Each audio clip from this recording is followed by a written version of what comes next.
Bienvenue dans Comprendre la finance, le podcast qui vous aide à lire la réalité derrière les chiffres.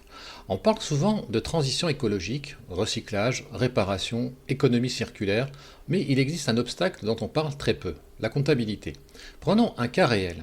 Une entreprise capable de récupérer des moteurs, des pièces, des matériaux et de leur redonner de la valeur industrielle, mais où une partie de cette valeur reste presque invisible dans les comptes. Et si notre comptabilité était encore conçue pour une économie du jetable ? Un exemple intéressant, celui de Renault Group, et plus précisément ses activités de remanufacturing et d'économie circulaire. Depuis plusieurs années, Renault développe des activités de pièces reconditionnées, réemploi de composants, recyclage industriel, récupération de matières. L'idée est simple. Au lieu d'extraire, produire, jeter, on cherche à récupérer, réparer, puis réutiliser, remanufacturer. Dans ce modèle, un moteur usé conserve de la valeur. Certaines pièces peuvent être réutilisées, les métaux restent exploitables, la matière garde des propriétés économiques. En réalité, la valeur ne disparaît pas totalement après l'usage. Mais dans les comptes, la logique est différente. Selon les règles comptables classiques, un actif perd de la valeur avec le temps, jusqu'à être totalement amorti. Le raisonnement historique est simple. Un bien est consommé, puis remplacé. Dans une logique circulaire, ce modèle devient partiellement incohérent, parce qu'une partie importante de la valeur peut être récupérée. Mais cette valeur apparaît encore difficilement dans les états financiers. Économiquement, la matière conserve de la valeur, comptablement, elle tend souvent vers zéro. Ce cas montre une réalité peu visible. La comptabilité n'est pas neutre, elle influence directement les modèles économiques et surtout, elle a été pensée pour une économie linéaire. Le système comptable moderne s'est construit dans une logique industrielle classique. Extraire, produire, consommer, remplacer. Dans cette logique, amortir un actif jusqu'à zéro est cohérent. Dans un modèle circulaire, la matière continue d'exister, les composants gardent une utilité, une partie de la valeur est récupérable. Pourtant, la comptabilité continue souvent de raisonner comme si l'usage détruisait totalement la valeur. Les 4 mécanismes invisibles. Premier principe, l'amortissement suppose une disparition de valeur. Le plan comptable général considère qu'un actif perd progressivement ses avantages économiques, donc plus on l'utilise un bien, plus sa valeur comptable baisse. Ce modèle fonctionne très bien pour des actifs jetables.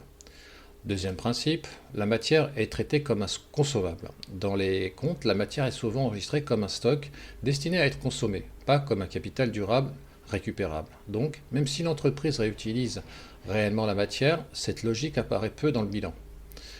Troisième principe, les modèles circulaires deviennent moins visibles financièrement. Conséquence, une entreprise circulaire peut sembler moins performante comptablement. Pourquoi ? Parce qu'une partie de la valeur économique réelle n'est pas pleinement reconnue dans les comptes. La performance écologique et industrielle n'apparaît pas toujours dans les indicateurs financiers classiques, type KPI. Quatrième principe, les normes influencent les comportements. Ce n'est pas volontaire, mais les règles comptables orientent les décisions, investissements, rentabilité, arbitrage industriel et indirectement, acheter du neuf reste souvent plus simple à traiter que réutiliser l'existant. La comptabilité finit donc par favoriser certains modèles économiques.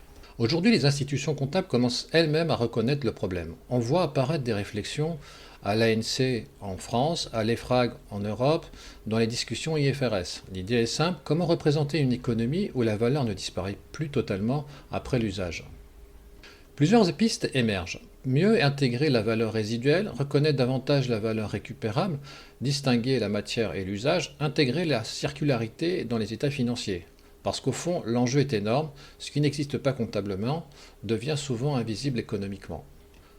En conclusion, on pense souvent que la transition écologique dépend surtout de la technologie, de l'innovation ou des consommateurs.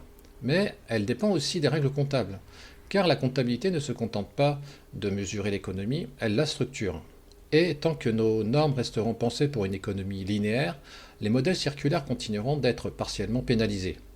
Parce qu'au final, la vraie question n'est peut-être pas peut-on développer l'économie circulaire, mais nos systèmes financiers savent-ils réellement la reconnaître ? Merci de votre écoute. Si cet épisode vous a été utile, pensez à vous abonner et à le partager. À très bientôt dans Comprendre la finance.